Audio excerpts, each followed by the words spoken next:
Hello and welcome to another glorious read. I am your host, Aspen. Let's get into it.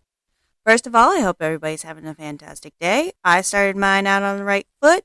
First thing this morning, I end up having my coffee. What's nice, because every morning after I send my husband off to work, I get my first cup of coffee for the day. And I know it's not the best habit to have, but it is delicious to wake up and smell fresh brewed coffee. After that, I end up having some decent breakfast. Luckily, it wasn't overbearing, but it was enough to fill the gullet. And then, I don't know about anybody else, but I like to listen to music in the morning. I try to stay off social media first thing to start my day on the right foot. I do like to listen to tavern music and fantasy music, sometimes with words, sometimes not. It gets the brain flowing, and it's a good start to the morning, and I definitely enjoy it. I know that first thing this morning after my coffee, or while I was having my coffee, I started doing some writing. I do enjoy doing my writing first thing in the morning.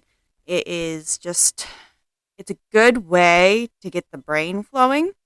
I was writing in my book that I'm working on that's yet to be titled. I think I'm leaning more towards like the chase.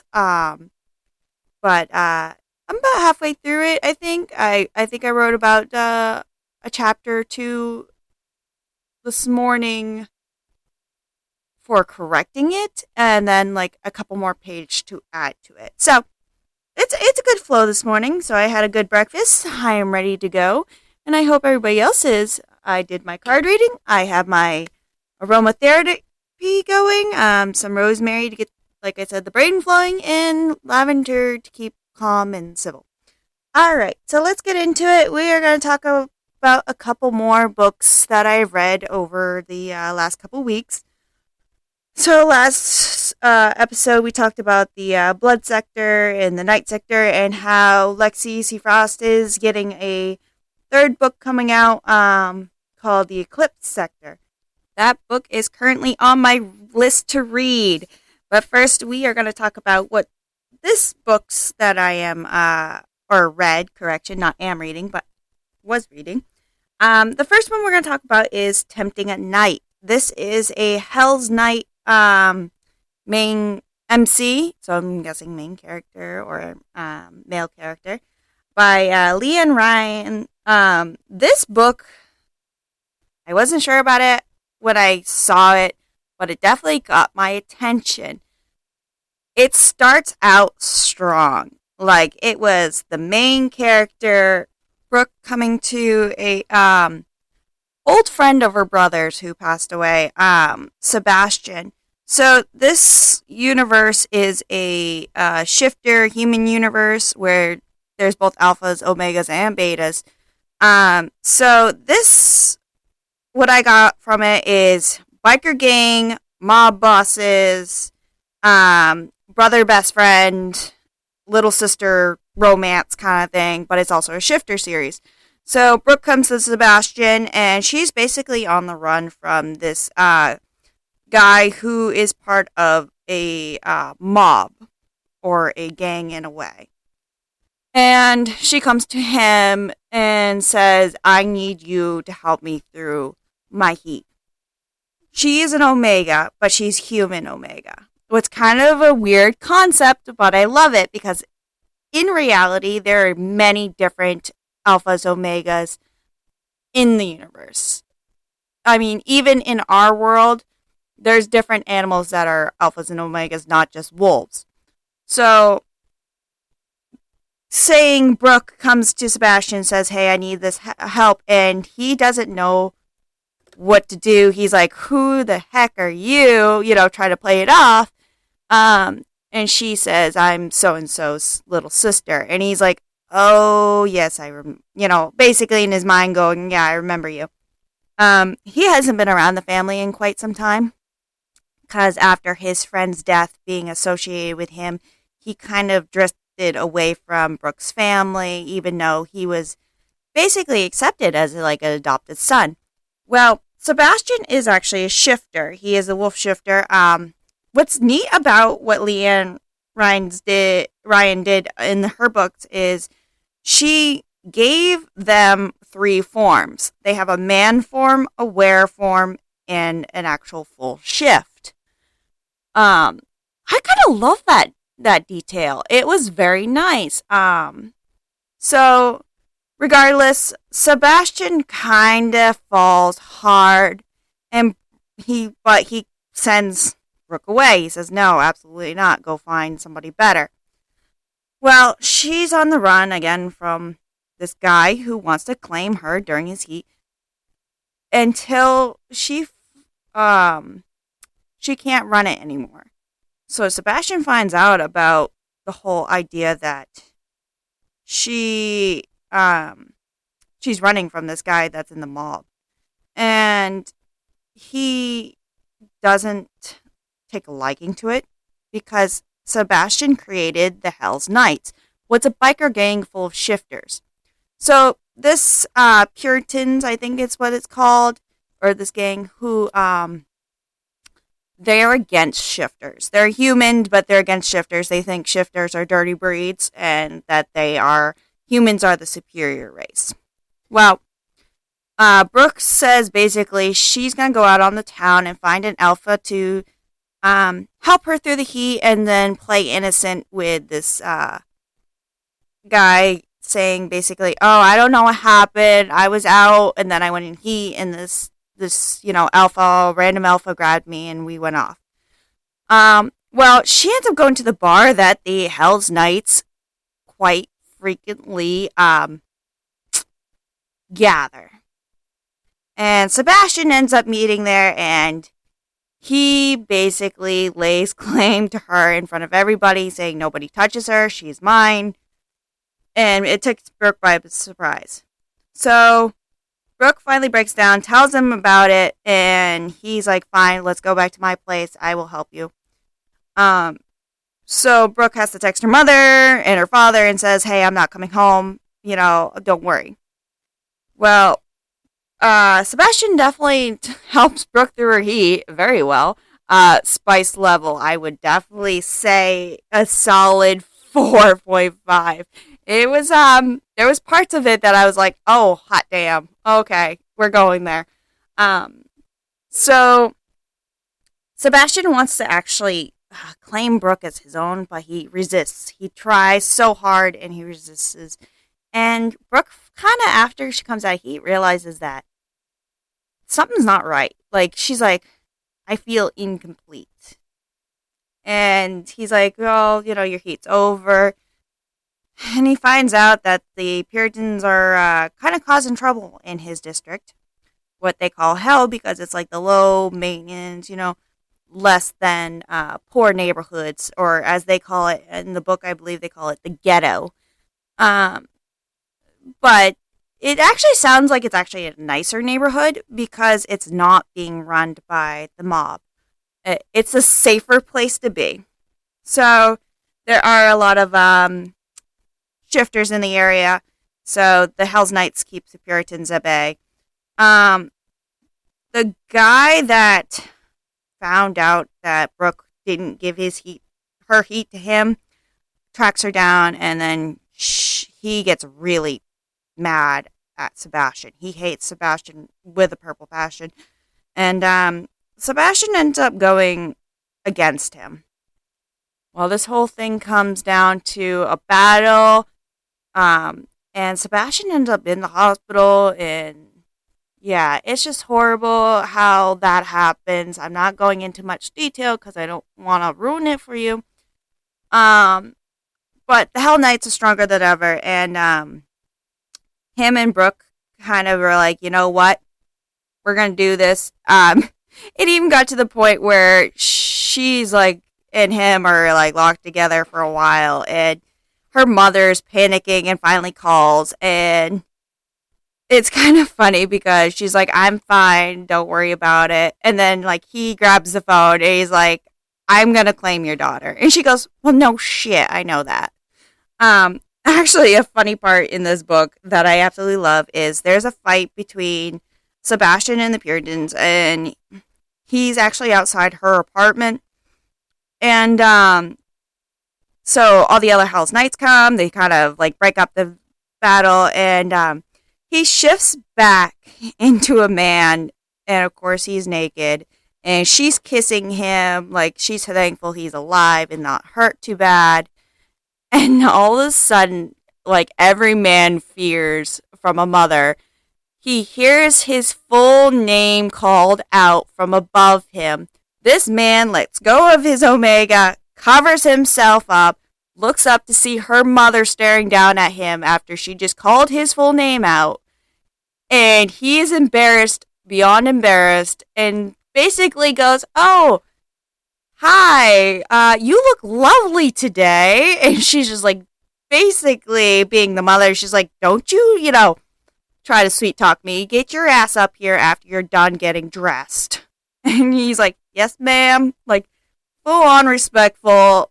And, of course, all of his Hell's Knights are giggling because this guy is the alpha of their biker gang, and he is basically submitting to a beta. And they don't know what to think of it other than laugh and, like, joke about him. And he basically tells them to all shove off. So I laughed so hard at that part that I could not, like, stop. But, yeah, Tempting a Knight by Leon Ryan is one of the best books that I have so far read. I definitely give this one a 5. I definitely like Sebastian. Brooke is a little spitfire, but Sebastian's definitely won my heart on this one. Like I said, Spice Rebel is a 4.5. And I'm actually reading the second book of that right now. So I'm gonna tell you about that one in a later episode. So the next book I'm going to talk about is Hunted by Selena Winters. So this was the dark romance that I mentioned in previous episodes. This book threw me for a loop. So it's about, there's a lot of triggers in this book, for a warning for some people.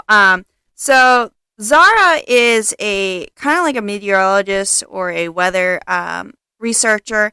And it starts with her on a plane, and she ends up going to Norway. So her boss sends her over there to collect some weather changes. She ends up staying with this man that he reached out saying, yeah, he would put her up for a month or so while she did her research. Well, Zara's not well aware of her situation. So our main character, Axel, is he's a predator. Not in the sense that he traps people completely. I can't say that, but he's a hunter.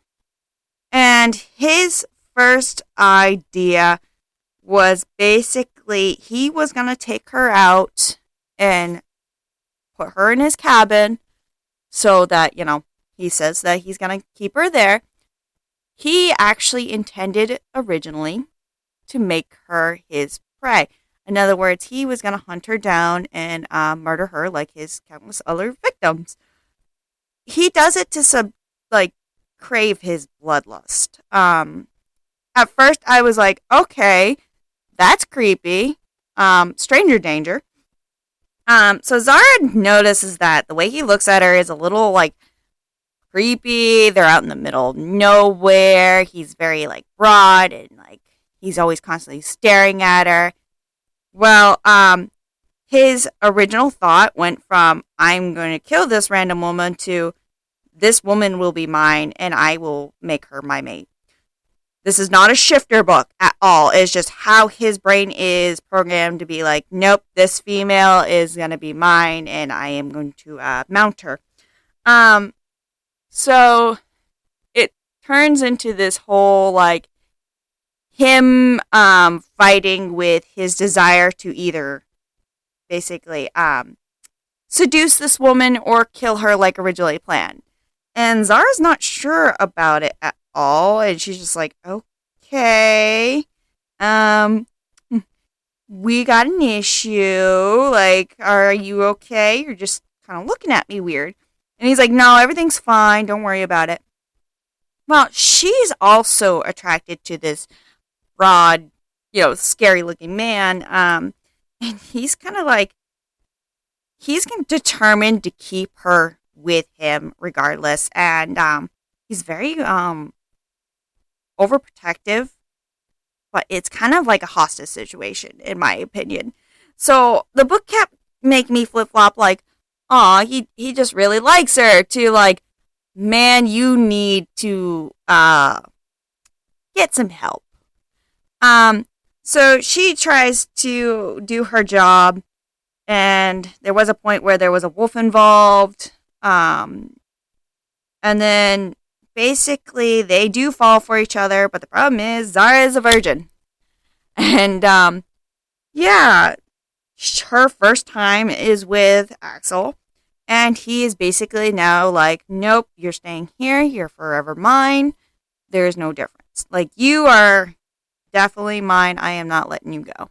And she's like, well, what about my job back in Minnesota and all that stuff, my family? And he's like, well, you're going to stay here. The saddest part is she's okay with it. She's never felt freer and like more able to be herself than with him in this little cabin out in the middle of nowhere. Well, she's kind of like okay with it, but she's not. She's like torn because she's like, I have friends and family at home and a job that I work so hard for. But I love being here, and I like him, and I like that I can do what I want without these people hovering over me. So she's kind of torn between like responsibilities and sticking to her plan to being more free. Well, a situation happens where she basically is now on target of somebody else. I believe his name is Tor, and he's actually Axel's cousin half brother. So this is where the story gets twisted and made me go, oh, okay, that makes more sense why the way he is. So it's a whole situation with his background between his father, kind of having this harem of females, and the whole alpha situation where only the alpha could breed, and he made his sons basically participate in it to basically made them grow stronger. And it came down to the point where it was Axel versus his father, and Axel came on top. And yeah, so his cousin, he let live instead of being the one to take him out. So Tor basically comes after Zara. Axel doesn't like it. And Zara sees the dark truth of the predator that she's been living with. The saddest part is after a situation happens, she falls more for him. But it's actually a true general like respect, because he had let himself down to a point where he became humble. He talked about his past. He talked about his feelings and why he's the way he was, and basically that he would change for her. And she basically says, well, your actions proved it. She quits her job, and Axel gives her a way to keep up her studies by letting her live her dream. It was definitely a book that made me go, oh man, like, I don't like this character. I like this character. I don't like this character. Oh, I do like this character. It was up and down, and I think that's what definitely Selena was going for, is basically to make people conflicted, and that's what dark romances do anyway. There is knife play in this book, so there is some cutting, there's some blood, there is violence, there's definitely some weird kinky stuff that goes on. This book is definitely a solid 4.5 on the spice level. I give it a 4 on the reading level. There was some parts where I'm like, I had to go back and I'm like, wait a minute, what's going on? But it wasn't too overbearing. There is no plot holes that I found. I definitely ate up this book very quickly. And yeah, I definitely like Zara in this book. Axel was definitely good. he was good. He was very close to winning the top thing, but Zara definitely got me because of how understanding she was. But she also, I also liked how Axel like gave her a dream to basically keep doing what she loved, what's chasing weather patterns, but make it into a blog. So he gave her a way to make income and keeps living her dream. And she actually was successful at it more than she was at her old job. There was a point where they did return back to Minnesota and he met her parents and he was very nervous about it. And she was very understanding about it and helped him stay calm, collected, and professional in front of her parents. And she basically told her parents, I'm moving to Norway to live with him and I'm not coming back. Her parents are shocked, but it's wonderful how the book ended. I was having scenarios like this character dies, she runs, he lets her go. I was coming up with every scenario possible except how the book ended. Definitely such a good book, and I definitely recommend. I found this one on social media. It popped up. I definitely would recommend it to other people. So yeah, that's how I'm going to leave this episode with these two recommendations. I will have more the next episode. Like I said, I am reading the second book of Hell's Night series with one of the characters, Danger. And I am going to be reading the new Eclipse Sector by Lexi C. Frost, and I'll let you guys know how that goes. All right, and this is how we're going to end our episode today. I hope you all have a wonderful day and that you're just happy and don't let other people bring you down because it's not worth it. I do hope that you still have a lovely day because I know I am. I think I might go paint because I feel like it. And I hope you're having just as much fun as I do. Thank you all for joining me, and bye-bye.